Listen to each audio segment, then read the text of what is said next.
Welcome to Future Role Model, a podcast that praises the unconventional and redefines what it means to be a role model. I'm your host, Natasha Pearl Hansen, aka NPH, and today I have Miss Leah Lamarr in the studio. Hi, everyone. Thanks for having me. I like how she waves. But we do have a camera. I mean, there's a camera, so we might as well just, make it audio and visual. Why not? It's so cute. I had a friend in my car the other day, and I had my mom on speakerphone, and my friend waved at my phone saying goodbye to my mom, and I was like, we should. It's just kind of like when you answer the phone smiling. Like if you actually do the physical act of waving goodbye to somebody, I feel like they can feel it through the phone. Yeah, that's funny. I feel like maybe my mom and dad have never waved at me then through the phone. Also, I want to apologize to everyone who's looking at this and seeing that I'm wearing mesh. Yeah. It looks like Hot Topic had a sale and I hit every piece of clothing on the way down. Was it Hot Topic? No, that's the worst part is that I chose to wear this. I was like, I like mesh. And I didn't shower. So this is really checking out. This is the first time I've showered before this podcast in months. So, that came across wrong. I admire you so much more now. You're engaged. Your middle name is Pearl, and you haven't showered in months. I'm in. I'm so great. It's just I use dry shampoo everywhere, and it works. Honestly, it's the best. Baby powder, I know it probably gives you cancer, but I'm in. It's cheap and it's effective. I am Jewish, so that works for me. In yoga today, and it's always funny making yoga references because I'm not like in LA like everything's yoga kind of person. It's too late. You have a podcast and you do yoga. I know. I'm just fucktard. Can I say that? That's the worst word. Do you remember when people used to use that word all the time? Yeah, that feels like a late 90s word. It's like the childhood version of fuckboy. Yeah, it's great. Before. Yeah, it's offensive on many levels, which is why I like it. It's terrible. I'm so sorry. But also not. This is why it's okay that I do yoga, and this is why I justify it in my mind. I do martial arts too, and they balance each other. What kind of martial arts do you do? Muay Thai. I will never be mean to you.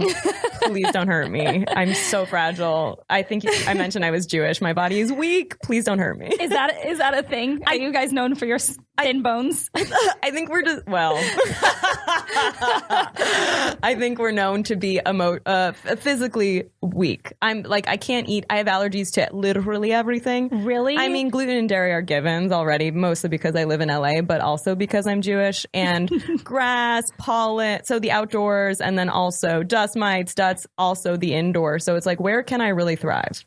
In a petri dish with bacteria. That's a dark, moist place. Because this is how people used to put their kids in bubbles. I don't know if that's actually a thing people used to do.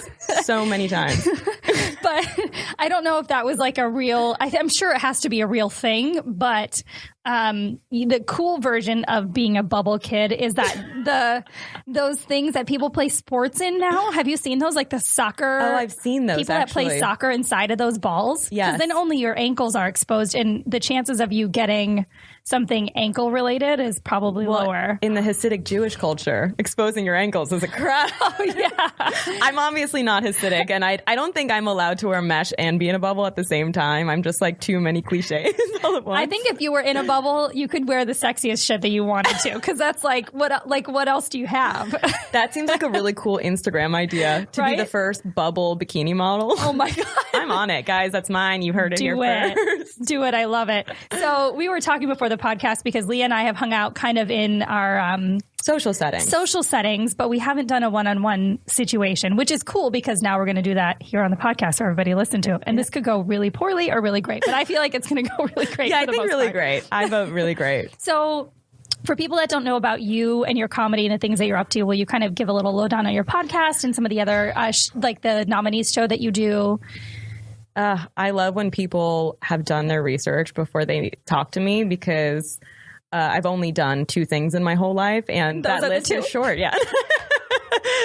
Yeah. So I have a podcast that I record at the Comedy Store. It's called Falling in Love with Leah Lamarr. It's now on iTunes. First episode just dropped last week. I don't know when this is coming out, but that means it's still out there. Yeah. So listen for it.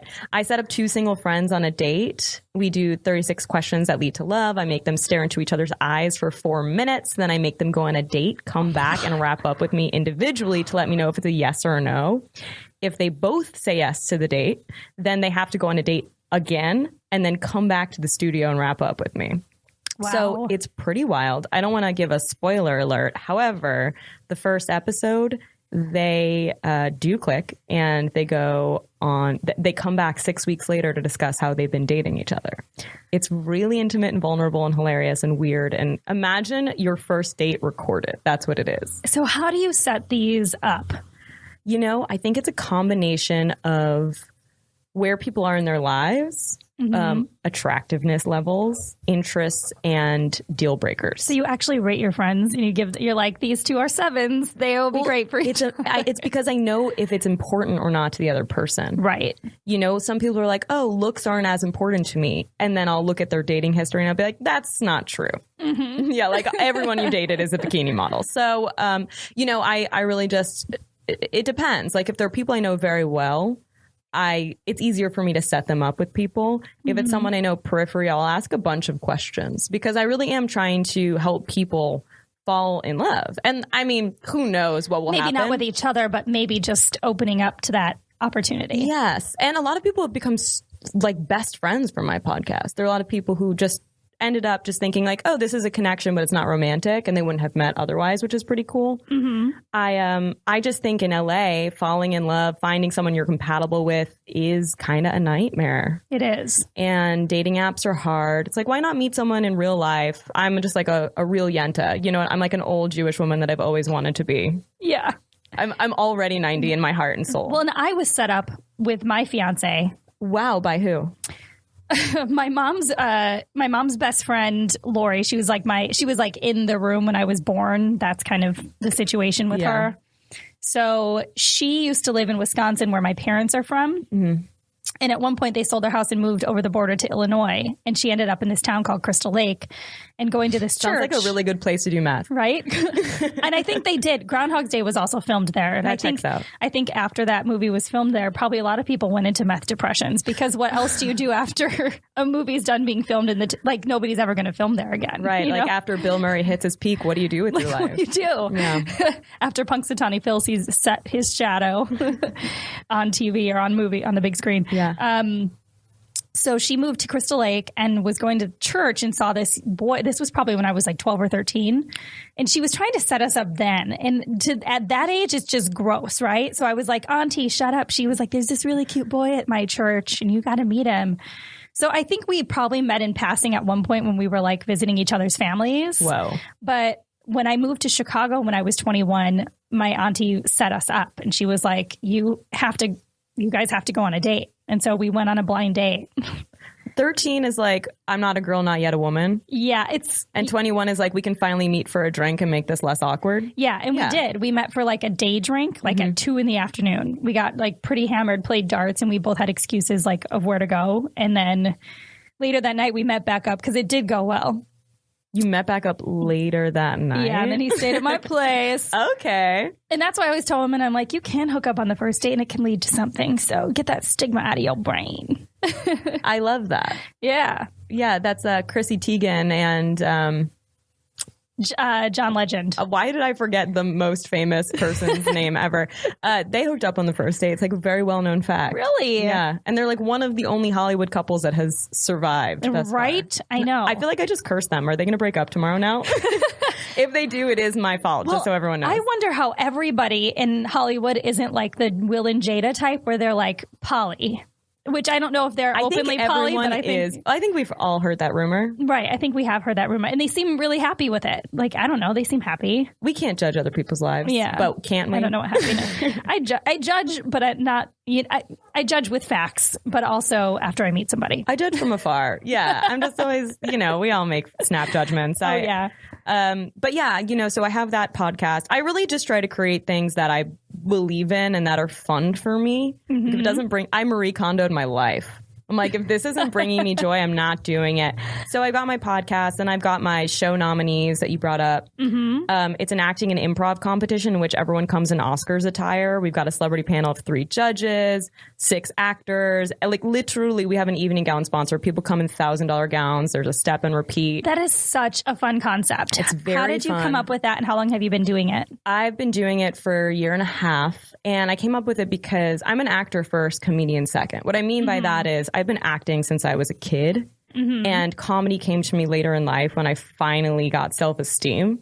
We'll talk about that later, I'm sure. Yes. I just never really realized I was funny. No one told me I was funny because, well, also we'll talk about that later. But, it's really hard because I came out here thinking I was a dramatic actor. And I met a casting director, and the first thing she said to me, we talked for an hour, and at the end, she goes, I just want to let you know, you're more funny, less pretty. What? And I was like, oh my God, you think I'm funny? And and I know what she meant. She meant I'm not the cookie cutter beauty you're going to see on Lifetime movie. Right. And it's not an offensive thing. It's just how the industry is created. It's the standard. And I get it. And she's like, what she meant was if comedy is a skill you have, use that as an asset to propel yourself. There are a million beautiful people in Los Angeles. It's what makes you special and what's going to make you stand out. What makes you stand out.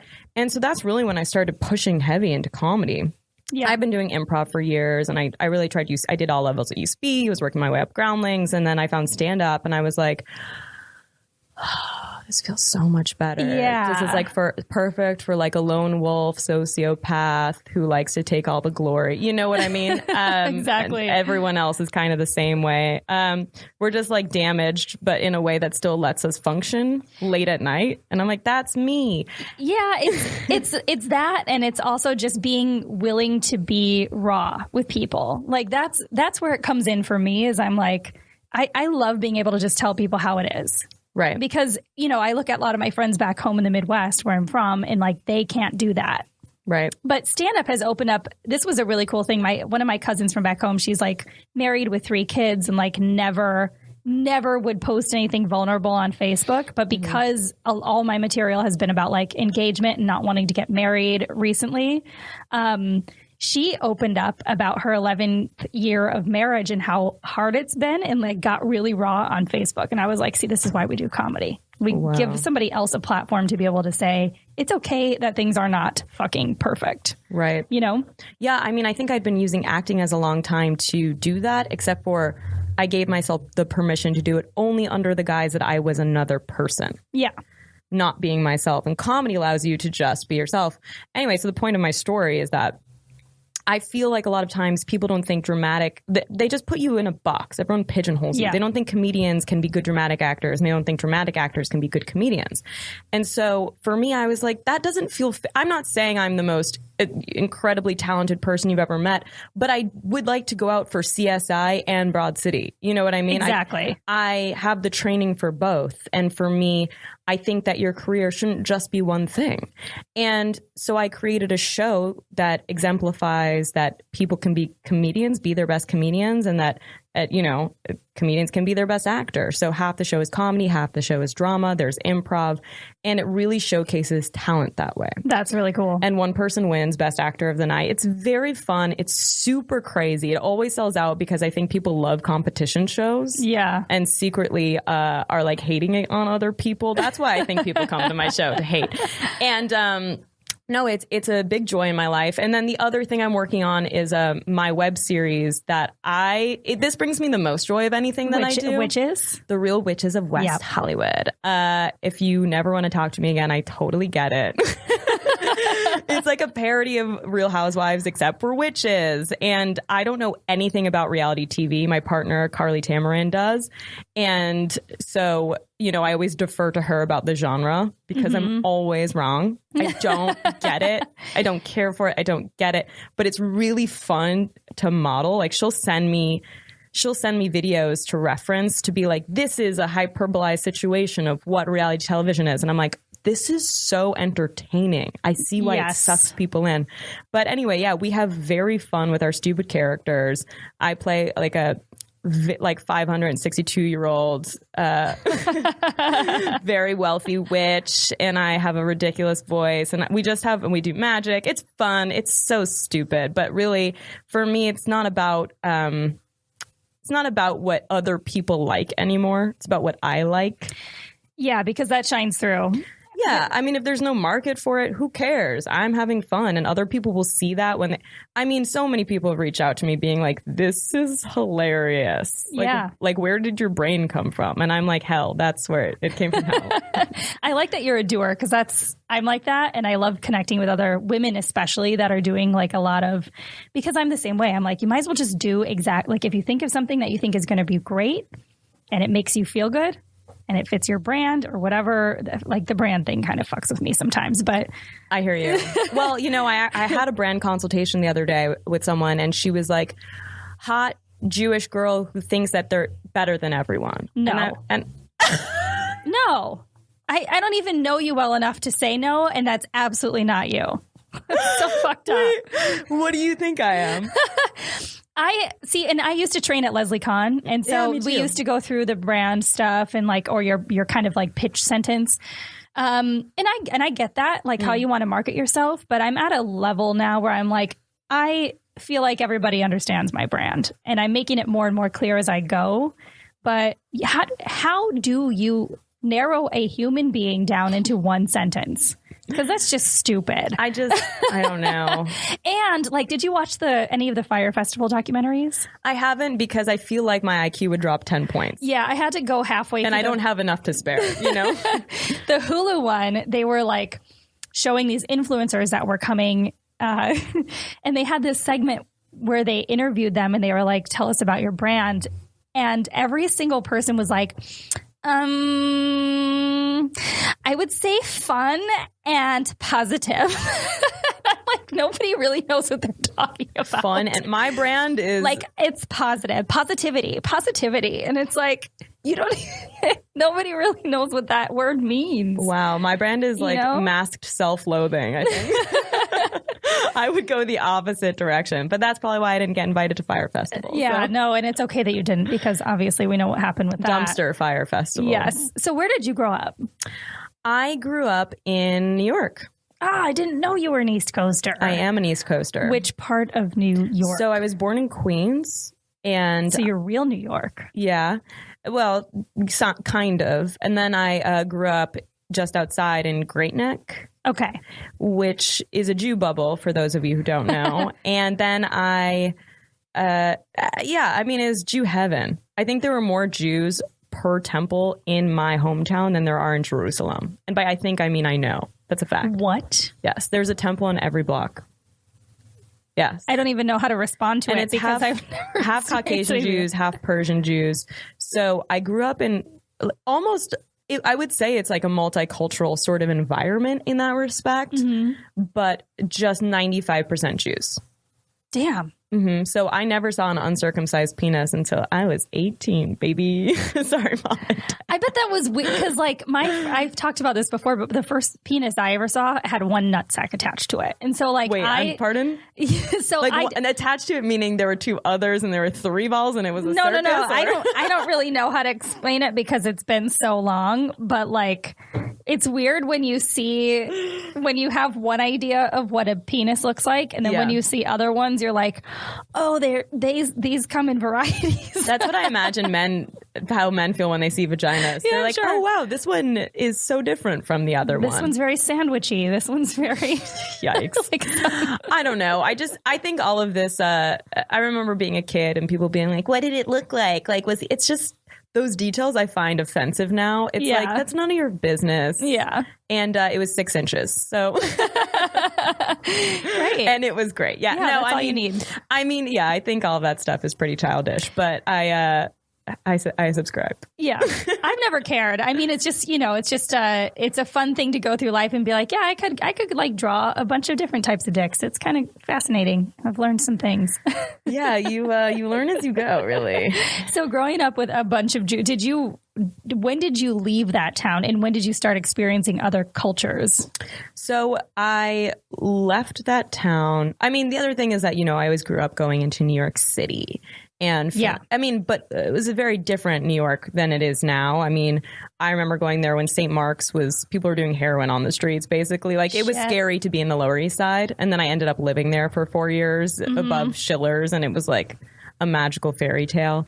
But you could buy fake IDs off the street for $20, and people believed the fake ID. That was obviously like plastic and cardboard pasted together. You know, I mean, such bad jobs. Now you can't do that anymore. It's not the same New York that I used to know. Now it's gentrified. Yes. It's a New York that I used to know. I want to go away. I told you my brain is from hell. So I went to the University of Virginia, and that was a true nightmare. I think I have PTSD. I never really fit in there. It's a Southern school, and I was the first Jew a lot of people met. Yep. And in Virginia, actually, a lot of people don't consider that the South because it is so close to D.C. It depends on which part of Virginia it was. Central Virginia. I lived in North Carolina for a little while when I was a kid, and I consider that the South. A lot of people are like, no, it's East Coast. I'm like, it's not. Well, I remember my first day on grounds, there was a frat house that had a flag covering the size of a house that was a Confederate flag. Ugh. University of Virginia is in Charlottesville. Yeah. You probably recognize the name Charlottesville. People were reaching out being like, oh my God, can you believe what happened there? And I was like, yeah, I believe it. The only thing that I'm surprised about is that it didn't happen sooner. Right. I mean, which is a sad thing to be able to say. Yes. I mean, not only is it anti-Semitic, it's racist. I mean, the school was built by slaves. Thomas Jefferson knew that slavery would end, but yet was just kind of like, this school has to get built somehow. So, you know, interesting place to go to school, especially when you're from New York and Jewish. And you grew up in a Jew bubble. So going there, like, what kind of culture shock was that for you?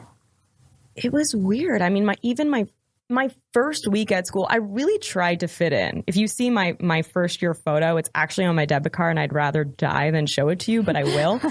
And they will not take it off my debit card. I've asked so many times. They're like, oh, it's just the photo that comes with it. I'm like, this is literally the oldest. I like accidentally bleached my eyebrows, so I don't have eyebrows in it. It was a hard year for me. And I had a neon pink popped collar. I was like, I got this. I can fit in. As you can see, I'm all black, everything kind of gal. Mm-hmm. I mean, I'm from New York. What do you want from me? Yeah. And I remember the first week, a lot of people would come up to me and ask me questions because only when they were drunk, because they felt comfortable asking when they were drunk. So it would be like, someone legitimately came up to me and was like, where do you keep your horns? You can tell me, like, I'm a safe person. And I was like, you're not a safe person if you believe Jews have horns. Legitimately asked me that. Wow. I got dumped by someone because he said, you know, my parents will like you if you're my friend, but if you're my girlfriend, they'll hate you. Damn. Because I was Jewish. That guy had a small dick anyway, so we're over him. And that's when it's okay to talk about dick size. Gotta be honest. He's super Christian, and I kind of feel like he's one of those guys that was saving himself for marriage for a reason. And I feel bad for that girl. I saw he got married. And he's the kind of guy, his dick was so small that I'm sure he has to wear a strap on. Yeah. I mean, small. I've been with one person like that, and it was like really embarrassing. It was just hard. I felt bad for him. Yeah. I did. Because honestly, you know, that stuff isn't as important to me, where it's like, if you really connect with someone, there are ways around things. Right. But not that. Well, because you would really have to do something because, you know. Yeah. No, I'm joking. You know, love is love, and you can't help who you love, except for you can definitely have free will. So, and strap-ons are there for a reason. So, right. Whether or not you're a woman or a man, you know, it's a versatile tool. So it was an interesting experience. And I remember, it's again, not just Jewish people. Like, I had someone come up to me my first day of being in the hall, and she was like, I was putting on MAC bronzer, and she goes, isn't MAC for black people? And I chewed her out. I was at a place in my life where I was ready to fight. Yeah. And I yelled at her so much that she feared me, because I was like, you have to be joking. She also said she had a mammy growing up. I just don't have the patience or tolerance for anything like that. No, me either. And so I gave her a piece of my mind, and she was afraid of me. Would literally run into her room. Good, she should be. Yes. And I think it was like we had to have a meeting about it, like the whole dorm. Yeah. Because there was an incident, and it was because I was fighting racism. Good for you, because that's the same place where my anger comes out, is when somebody's rude or naive on purpose. I don't think it was on purpose. Maybe she wasn't. I just think that she legitimately was like so sheltered. There are some people that I have empathy and compassion for certain types. Well, I take that back. I don't have empathy for everyone, but I have compassion for most people and their experience, because you just don't understand how some people are raised or what kind of education they're receiving. Yes, true. And so if you're growing up in a bubble, everyone's white and Protestant or Catholic, Christian, whatever, and they go to a Catholic school or a Christian school and they're just in this bubble and all they get is the Bible and they're shut off from Harry Potter and this and that, because it's the devil. They legitimately don't know. Yeah. And I think that she asked with sincerity. I don't think it was and she really did learn with time. I noticed. Because you schooled her.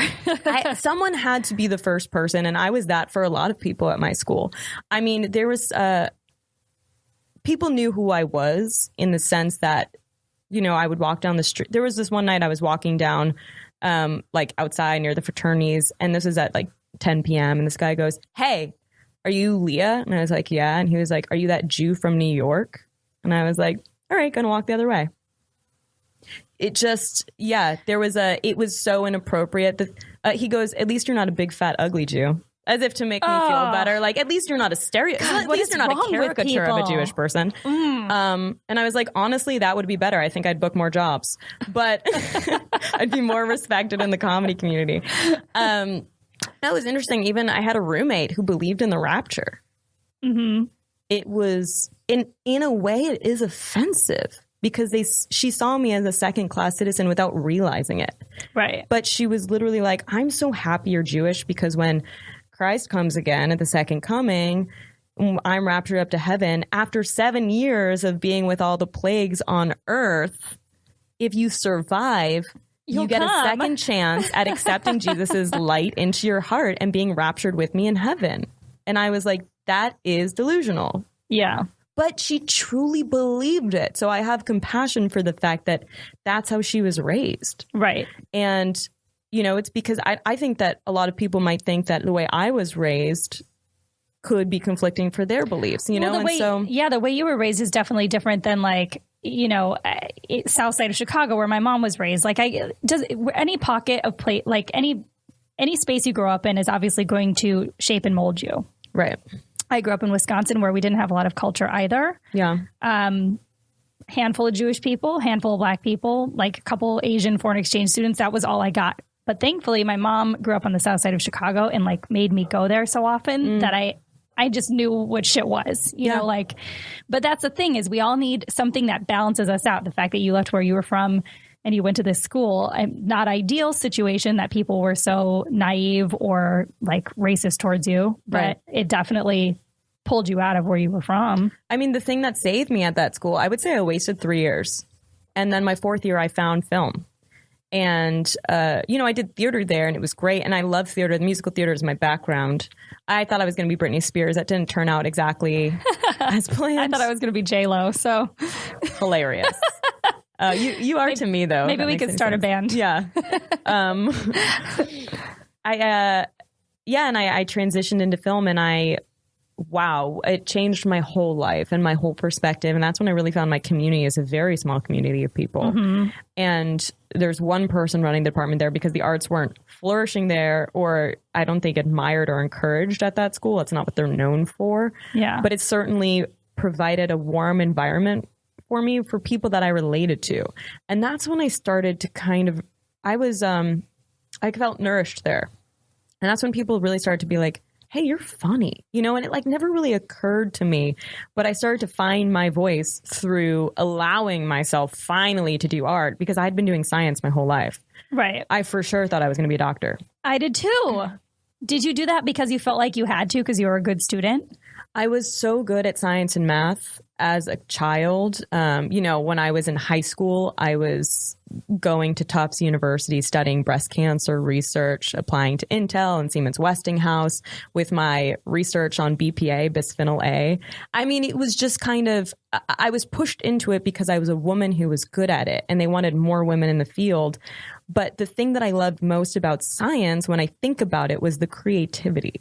Right. And I mean, I took math in college to boost my GPA. Like I was naturally good at it, but I didn't find any sort of proclivity to do it consistently. Like I got to a point where I got nauseous opening my textbooks. I was like, why don't I want to study? And I was always doing theater underneath as on the side. Yeah. And once I finally gave myself permission to follow this dream, even though everyone, and by everyone I mean my family, was like, that's delusional, you can't do that, that's not how you'll make money, you won't be successful, you'll probably be poor forever, it's really hard. But they wanted the best for me. It's not as if they were just trying to push me away for no reason. Mm-hmm. And so, yeah, I mean, I'm so happy that I feel lucky to be here pursuing my dreams, and every day I wake up and get to act or do stand up or, you know, go and audition or film my web series, do my podcast, go to the Comedy Store, hang out, go hiking. I mean, life here is happy for me. I agree. And if there's no coffee in the morning, I would have a different response to that. But I think... Dude, I just broke my French press and my coffee pot on the same day, and mine are both arriving really at my doorstep today. And I went to Starbucks yesterday and bought one of those like travel containers of coffee, and I was like explaining to them my story, and they were like, I am so sorry. As if it was like the worst thing that could ever happen. Yeah, we get it. As other coffee addicts, we understand. But yeah, I was just talking to somebody about that the other day, and like, you know, because I feel like a lot of friends of mine from back home will be like, are you really happy in Los Angeles? How is life out there? Like when we check in on each other. And I don't know why people think that this place has such a bad stigma to it, because I do. I've after two being words here, I'll never hear a man say to me. Yeah, sorry. What? I do. But I feel like after 8 years, I've kind of weeded out and like figured out who to kind of avoid to feel happy. Mm-hmm. And I just do my own shit and, you know, do everything that I love and be creative. And I find this place to be amazing for that. I think it's the same. I think there are more toxic people in New York than there are in LA. Right. Because people in LA are, for the most part, in a 12-step program. Willing to look at their past behaviors. And no, I think, you know, New York is a city that breeds alcoholism and addiction and childhood abilities. You don't have to drive anywhere. You can just party until 4 or 5 in the morning, or in my case, 8 in the morning, you know. And in Los Angeles, it's just a different lifestyle. And you find my friends, the thing that we have in common are our interests, not partying. Right. So I think that a lot of my friendships here have value in that respect and are have a foundation at the core of being, I mean, just like common interest. And wanting to create something good.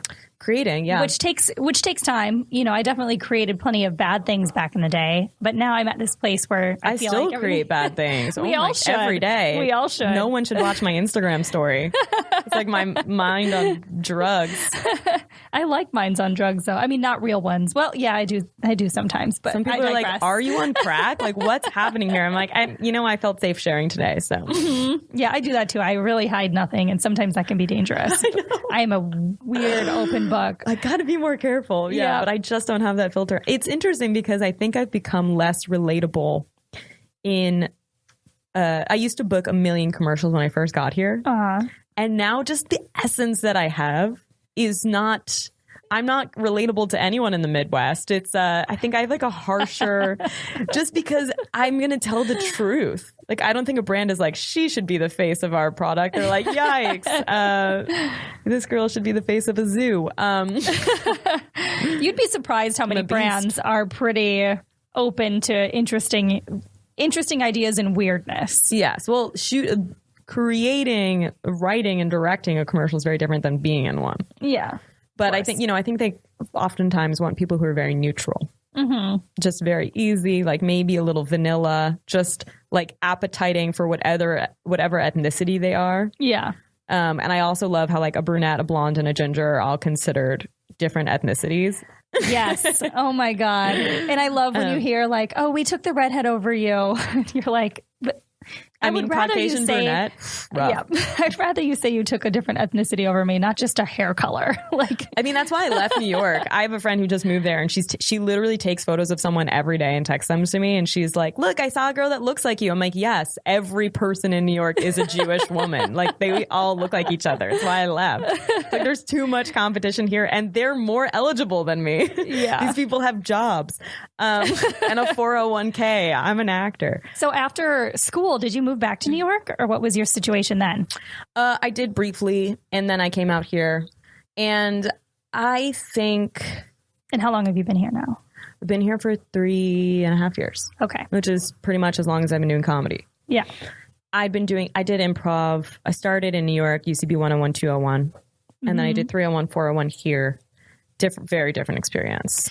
Yeah, that's what I hear. New York, people were coming into 101 with like 10 years of experience and cutting each other to get on SNL. It's right there. It's so close. It's within reach. And then here, it's like people's commercial agents wanted to make sure that they know how to that they had groundlings or UCB and write it on their resume. Mm-hmm. And I was in a 401 class at UCB, and people didn't know how to yes and I was like, what am I doing here? This doesn't make me. I had a Marie Kondo UCB out of my life. Not to say I wouldn't go back. I do love improv, and I think that once you surpass, you have to love it enough to keep going. Yeah. And I just didn't love it enough. Well, I came out of Second City, Chicago. And when I moved here, because I had already finished the conservatory out there and was in like 12 different shows out there before I even moved here. Yeah. And people were like, why don't you get involved with Second City here? And I was like, it's just too different. I don't know. The coast, I mean, I don't consider Chicago a coast, but it kind of is a coast. Yeah. It's on a big lake. Sure, we'll let you have that. I think the coasts are all different. Whichever big city that you I have compassion for your mentality around that. I think, and then I tried Groundlings because I knew it was a little more sketch based and character based, and I thought maybe that would fulfill my itch. And I know they had a filtration system there, and they all want people who are very serious and very funny. And I love the shows they put on. I have a lot of friends over there, but it just. I'm more of like a solo person, I think. Yeah. People trying to get together to get improv practice groups. I was like, this is my nightmare. I just want to go do my own thing whenever I want to. Yeah. And when you have so much control over it, as far as like the fact that I set up all my own tours and stuff, like it's my favorite thing. That's like my favorite thing. The coolest. Yeah. I remember I was talking to Joe Rogan, and he was like, listen, the best part about stand-up is that you can get really good at this, make a good living, and you have control. Yeah. Like, you could just do this and love your life. And I was like, oh, do I need to get really good at stand-up? And then did nothing about it. So, no, I actually have a really big show tonight that I'm stoked about. Nikki Glaser posted about me on her Instagram story. I love Nikki. I look up to her so much. I think she's one of the funniest comics working right now. And I mean, she's so generous. I could go on and on. She's like gorgeous. She's kind. Whatever. It's just too much for me to handle in one person. She posted about me in her Instagram story. And then Brian Monarch reached out to me and asked if I wanted to host a show at the Laugh Factory tonight. Yeah. And it's with Arsenio Hall. What did she say on her story? Michael Rappaport, Tom Green. Like, it's a pretty cool show. Yeah. She just said, like, as a joke, don't follow Leah Lamarr because I'm jealous of her talent. Oh, that's cool. And she posted the hottest photo of me. And I was like, damn, I got 500 followers. Nice. I know for anyone who has like 1 million followers, they're like, ha. But for me, that was pretty nice. Yeah, that's great. Now, if that could only translate into money, that would be cool. Well, see, I'm in my 9th year of stand-up, and when you get to a certain point, it does. Yeah. But you just have to be patient. Yeah. Well, I just meant about followers. I think it's funny. I know a bunch of people who are influencers, quote unquote. Yeah. But I mean, you can get good money from doing it. I have a friend who just to post on his story will charge $2,000. He could get $6,000 for a regular post on his How many followers? Instagram. What do you mean? How many followers does he have? 2.5 million. Yeah, that's why. Yeah. But I mean, that's incredible. It's a actually translatable job. If you're smart about it, it can be a really great tool. Yeah. And if you can like again with the brand thing, but like as long as like what you do doesn't like feel hokey.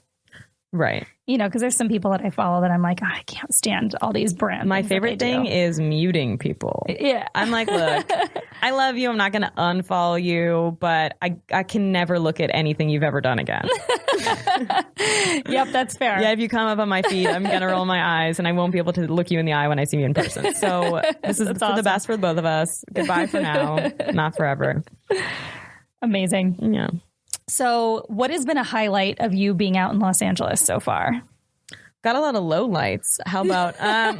Okay, let's go through lowlights first. I think, I've had a lot of really cool experiences out here. I've learned a lot about the industry and about myself, and very different girl walks into audition rooms now than who walked in 3 years ago. Mm-hmm. I've gotten to work on Code Black on CBS, Jean-Claude Van Johnson on Amazon. I've worked on bunch of commercials. Like getting paid to travel for work is so cool and like very fun. Shooting commercials for like Apple, and you really get a different perspective on life when you're part of other people's creations. Yeah. Because as creators, when you're the CEO of whatever it is you're doing, it's very different than when you're part of the machine and you're on someone else's watch and someone else's dime. And I think for me, it's really cool to see how art is a job and how art works. Mm-hmm. And I mean, my favorite part about it is crafty. And I think just free food. That's the snacks, guys. I'm a monster. No, obviously it's hair and makeup. But I think no, it is fun. I mean, it's fun to be taken care of sometimes, because I understand what it's like to be in that space where you're always in charge of everything, and sometimes being able to sit back and just be catered to is a little bit nice. It's really fun. And I learned a lot. I mean, when we were shooting Code Black at the time, it's no longer on, I think it was canceled, but a really cool show, and it was the most medically accurate drama on television. So half the people on set were actual nurses. Which is cool. And they would say stop if something felt either unrealistic or unsafe.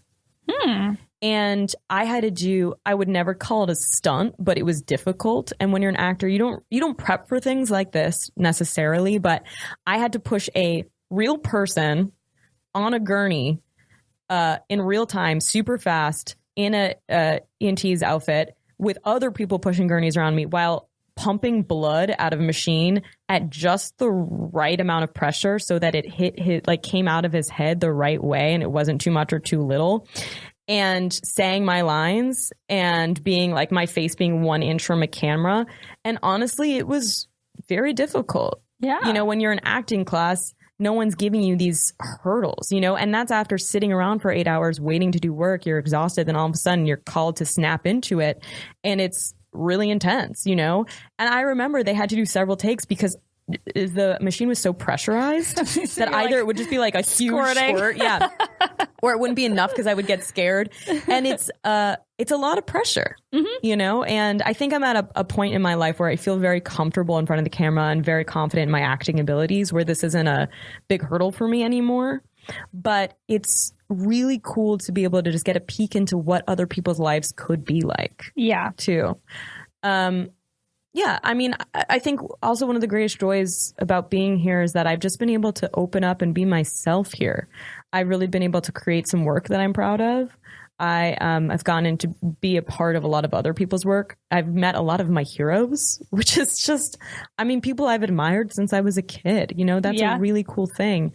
And become friends with some people that I admired. It's when they say that, Los Angeles is where you go chase a dream.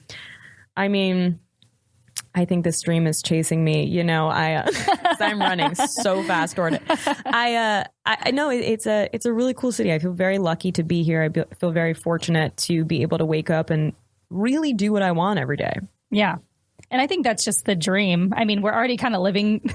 It's kind of a weird thing to say, but like I do get messages from people, in the middle of the country all the time that are like, I've always wanted to do that. It's so cool that you're doing it. I'm like, you can do it. Like nobody's telling you no. Yeah, like when you're standing next to Jean-Claude Van Damme and the day before you were on your couch eating a turkey burger wondering where it all went wrong. It's like you can just... Things can just flip on a dime. Yeah, it's really a miracle. It's a super fun, weird, twisted life out here. Yeah. And they say, like, I love this saying, it's not who's going to let me, it's who's going to stop me. It's just like, just fucking do it. And I don't know. Eventually it'll work out. I think compare despair is really the biggest demon out here, which it's like, you know, I think I'm at a cool place where I'm seeing a lot of my friends blow up. Yeah. Excuse me, I burped like a asshole, but I think I tried to cover it, and then I was like, you know, I just come in here wearing mesh, you're burping, like I'm a trash monster. What is this? I think it's cool to just if I say I think it's cool one more time, my brain is made in hell. So it's honestly, my mom calls me Lucy, which is short for Lucifer. So if you thought I was joking, I'm not. Even Lucifer your family has damned you. Yeah, it's longer than my own name, so is it really a nickname? Yeah, I just you know, I'm grateful. I'm just in a state and you should of be proud. Like we all have to take time to be proud of ourselves, I think, because a lot of people don't do that. And I do want to circle back to how you found confidence in yourself, because I think that's a big hurdle for a lot of people, is not actually believing that they're capable or worth anything. Mm-hmm. Lots of therapy. Was it therapy for real? It was a combination of things, but yeah, I had a lot of trauma I never dealt with and suppressed it, and it made me act in a way where I was just a doormat. I did whatever anyone else wanted me to do in order to seek their approval.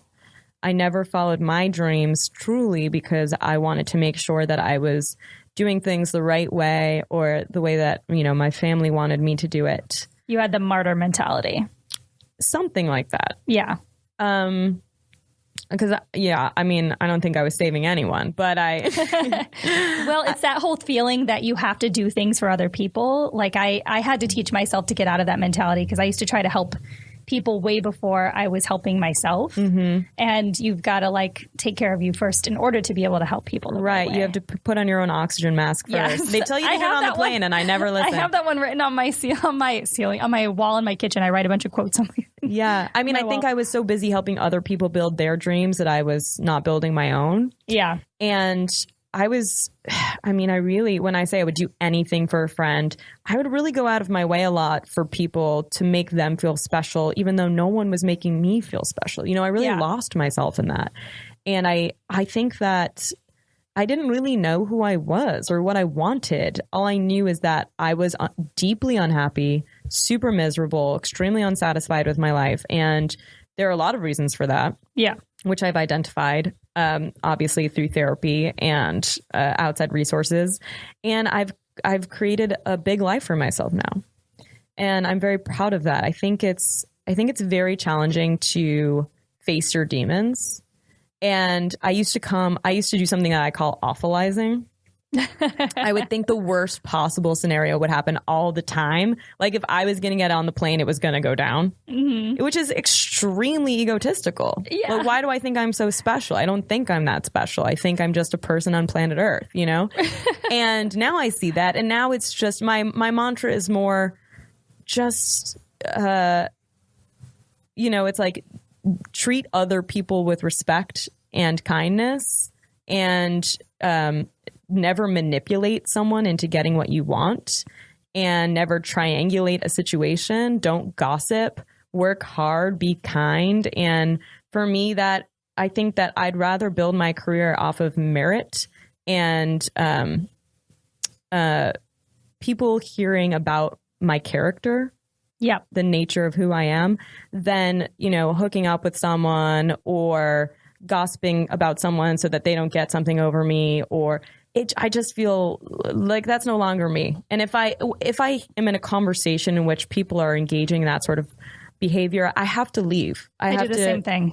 Yeah, it's no longer a way that feels good to me. And I hate using the word toxic, because I do truly believe all of us have been toxic people at one point or another, because we didn't know any better and we were just using the tools that we had at the time. And a lot of times those tools are knives.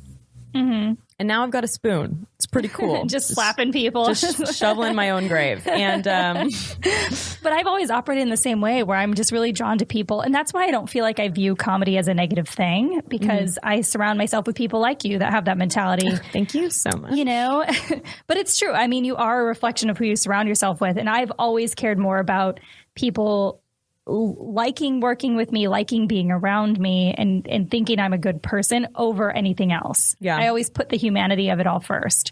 And that does feel more rewarding in the end, because I know that everything that comes is sheerly because I worked for it and there's talent backing it up. Right. You know? I mean, when I first moved here, I don't think I operated that way. Yeah. And it takes time to figure it out. It took a little time. Yeah. And, you know, it's interesting because I would get a lot of jobs from certain producers. And then all of a sudden, when I didn't want to date them, I didn't hear from them again. Yep. And it's one of those things where, because I have boundaries and I have standards and I'm very strict with people. I mean, I'm not the kind of person that's ever going to hook up with someone. That's just like never been in my for any other purpose than wanting to. Ever. Yeah.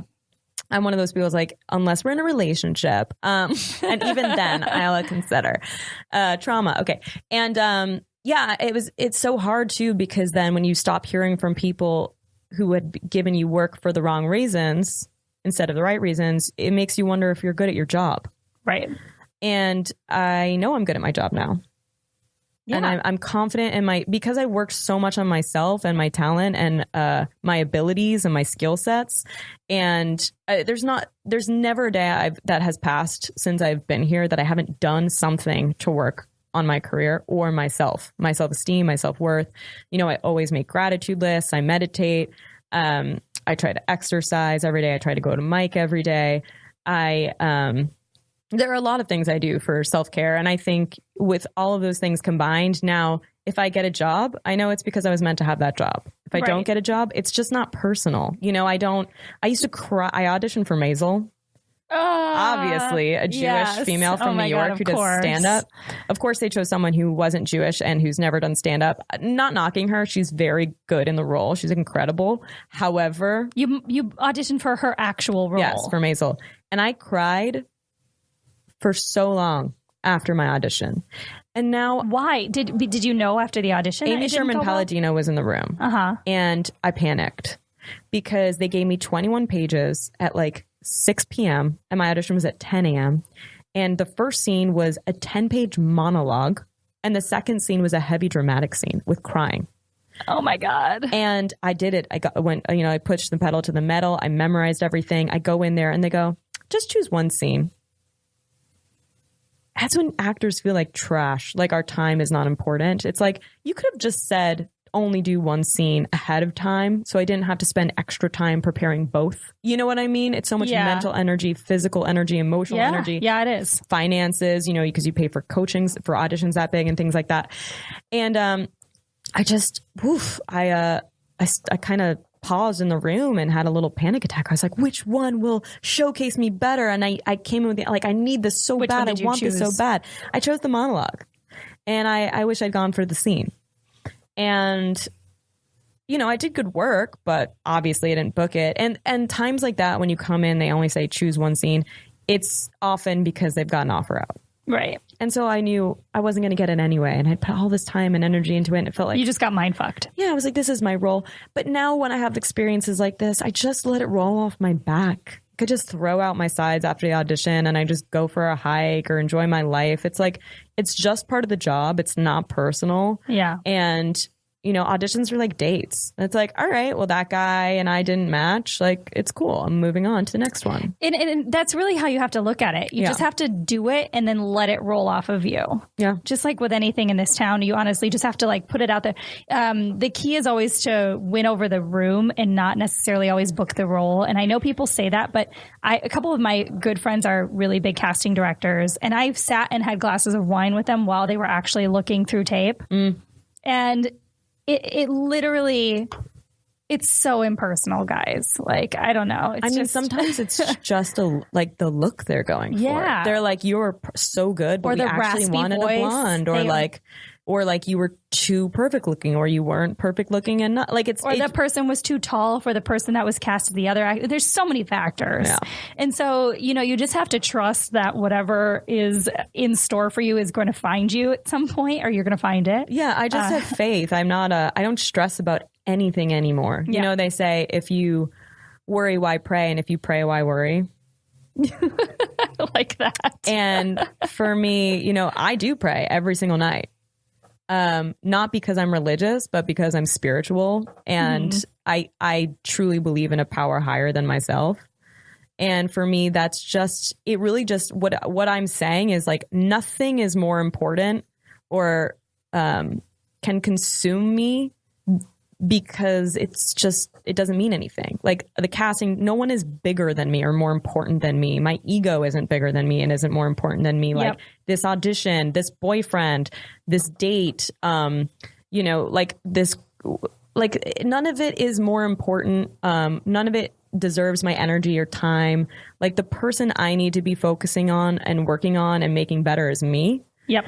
And if I'm not competing just with myself, and not even competing, just always trying to make myself better, then, I'm not putting myself first. Yeah. And I have to put myself first in order to be of service to others, which I think is the most important thing. Yeah. And like we were talking about, like that is what I've always said, is instead of being competitive with other people or my peers, like I've never looked at somebody else in stand up as a competition. Like I just don't have that mentality. You can't. And that's why I'm like so excited for people when they actually get something, or like, I just have that more inclusive mentality, because I'm like, why otherwise? It's nothing's about, and I don't care what other people are up to. I'm like, cool, let them do that shit. If you don't like it, just don't look that direction. There's like a bunch of different directions you could look otherwise. Could not agree more. So in kind of wrapping this up, usually I like to tell you've done some really good knowledge bomb dropping, which is nice. And I'm always really fascinated by every different episode that I have of this, because everybody interprets kind of the little rundown so differently. And I like that. And I like that. I mean, I get such different juju from everybody. And I'm not just saying that because you're a Jew. But it is. It's like a whole, everybody's essence is like, if you're in Hollywood, you are Jewish. I mean, you're an honorary Jew if you are here. Yeah, I've eaten at enough delicatessens. There you go. I got recognized at Cantor's once. Did you really? Yeah. And I was like, do I know you from Sleepaway Camp? And she's like, and he was like, no, I saw your Real Witches series. And I was like, I would get recognized at Cantor's Deli. You know what I mean? Like there's nowhere else I would get recognized except for a place with Jews. Oh, that's so perfect. Yeah. Okay. So in wrapping up, usually I like to delve into a little bit of stories of things you've gotten into that were like troublesome and whatnot. But I feel like you've put out such good, like positive, like positive I said, knowledge bombs, positive push, right? Yeah. Shout out to Brody Stevens. Yes. Oh my gosh. So I guess in wrapping, do you have like a really good story of something you've overcome or something of your former life that really exemplifies how you've become a role model now that you weren't necessarily before? I mean, I think I'll just, if it's okay with you, go more toward the direction of why I might have been a bad role model in the past. Yes. And I don't really like using the word bad. It's not like what isn't my place to deem someone good or bad. I try not to judge anyone's behavior. That's why I always say bad in air quotes, because it's just like I think that I used to be someone who was very lost and confused about who I was, what I wanted, couldn't be honest with myself or others about my identity. Mm-hmm. And I tried to hide behind a lot of different facades I wanted to please every single person and let every single person, I was just a chameleon. Whoever you wanted me to be, I would be. Mm-hmm. And I think that hurts you so much because it never allows you to find your own voice. Right. And it never allows you to really blossom and be who you are. And I think that's why people have midlife crisis, because they wake up one day and they're, 45, 50, working a job they hate on a corporate ladder that they never want to be in the first place, because they just did what they thought they were supposed to do and just appeased people they thought they were supposed to appease. And for me, it's not that I'm like, fuck everyone. That's not my mentality. But my mentality now is I do what I do for me, what makes me feel good and brings me joy. Hopefully it helps other people. Hopefully I'm bringing other people up and inspiring people to follow their dreams. Not that I'm this like big dog or anything. No, but you're such a guru. I'm a Jew. I was just going to say that, but I was like, I can't make 2 Jew jokes in a row. You can make as many Jew jokes. That's my entire set. It's Jew joke after Jew joke. I've got nothing else. My uncle who does math actually once said that. I mean, who knows if he still does math, but you know, the past is the past. So he's really good at assembling he was small like, mechanical things for a limited amount of times. But he was, he once watched my stand up. He's like, so you got Jew jokes. What else you got? And I was just like, nah, that's it. That's who I am. No, I think now what makes me a better role model is just that I have the ability to overcome, learn, look inside at my own issues and how I've treated other people and how I've treated myself and try to rectify that. And I just always want to be a better, kinder, more hardworking person. And that's just a me thing. Yeah. And I think, you know, I've never actually wanted to have kids, but I've thought recently, I was like, I might want to adopt. I'm too narcissistic to like push a baby out of my vagina. We're so the same in that. Oh God. I just don't want to rip my body open. I just don't think I could do it. I don't know. No, I mean, I don't want to jinx anything in case one day I decide to, but I honestly would like to adopt a kid because I think that there are not bad parents, but people who are giving, who don't have as many tools with like mental and emotional health. And I think at this point, I think I would make a cool role model or guardian figure to someone. Right. And just be able to encourage them. I was always discouraged from being an artist. My whole life, it was suppressed when I was an artist, like drawing and painting, singing, like everything I wanted to do. It was like, that's great, but no. Right. And it was suppressed in me for so long, but truly it was the thing that brought me joy. And I think that if we nurture kids from an early age to do what they enjoy doing and show them that there's lots of opportunities. Because when I was brought up, I didn't know that this life was even an option. 100%. But I you know, it's like seeing what someone is good at naturally versus what they enjoy doing could be 2 different things, or they could be one and the same. Either way, it's about allowing people to be themselves, not pushing or pulling someone to do something that you want them to do or that you think is best for them. That just leads to resentments. That leads to disappointment, depression, anxiety. I think that, you know, people should be free to be who they are. And that's what's making 2019 feel real special, actually. Yeah. I just feel like there's a lot more of that these days. And I would be happy to be someone's role model if they want to hear the truth. Yeah. And, you know, some people don't like when you're honest with them, but I never am honest in a mean way. And you just have to, I mean, you do. I think people respect you differently when you're willing to actually be real with them. Well, sometimes, you know, when you hear something you don't like, you really got to take a pause instead of reacting.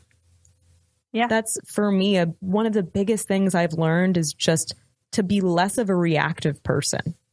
I think I used to just knee jerk and then do something or say something to either fix it or make it better or get my way. And it's just, nah, you know, I'm done. I'm done feeling that insanity in the pit of my stomach. Like I used to flourish on chaos and flight or fight. And now I'm like, I'm just cruising at a high altitude, like in the serenity life, you know? Yeah. So on a closing note. Yeah. What would you say to people that are struggling to figure out how to get to a place where they are happy with themselves? You have to be willing and open to change. I think happiness and your mindset it's almost like addiction. So unless you want to get better, no one can force you. If you go to rehab and you don't want to be there, you're just going to relapse, right? It's the same thing with mental health. If you want to have a happier life, if you want to, I think a lot of it comes with self-esteem, how you're raised, whether or not you truly at your core believe that you deserve happiness. And I think a lot of that comes with childhood wounds that have never been addressed. I think people should go to therapy. I think everyone should be in therapy. If only for a short while, you'll learn a lot. It uncovers the dust under the rug. And then you're in that cloud of dust for a little bit. And then things get better, you know? And I think it's important to look at your past and see how you have maybe improperly treated people or improperly treated yourself. You know, I think I've had to forgive myself for a lot of things that I did at the time, because at the time they were right for me and they were right for who I was in that moment and what I was able to do with what I knew. Mm-hmm. And, you know, forgiving other people for hurting you is just a way to live more carefree through life. I mean, having resentments will weigh you down forever. For sure. And I feel like that's something I've had to let go of too, is just like let people suck and just walk away. I want to put that on. I want to get it. I don't have one tattoo on my body, and that's the only thing I would get on here. Let people suck and walk away. Damn. Mic drop. Yeah. On that note. What's your social media? Where can people find you? You can find me at Leah Lamarr, LeahLamarr, right? That's 2 R's. And if you only put one, you'll probably find someone else who's more funny than I am. And congratulations. But they won't be a witch of WeHo. So correct. My other Instagrams are at Falling in Love Podcast. If you want to listen to my podcast, it's on iTunes and Spotify. Please rate, subscribe, share with a friend. I have my show Nominees, Instagram at Nominees the Show. Come see us live. My web series, Real Witches of WeHo. And you can see it on YouTube. Again, like, share with a friend, leave a comment. Only if it's friendly. Don't be a douche. And I love everyone. That's a really good way to close. Thanks. And you can find me at NPH Comedy, Natasha Pearl Hansen, on Twitter, Instagram. You can follow the podcast at Future Role Model on Instagram, or Role Model Pod on Twitter. You can follow the network at Comedy Pop-Up or at CPU Podcast. And any last thing you want to say before we peace? Just treat each other kindly. That's a good thing to say. Yeah. All right, cool. Peace. Mwah. Good night.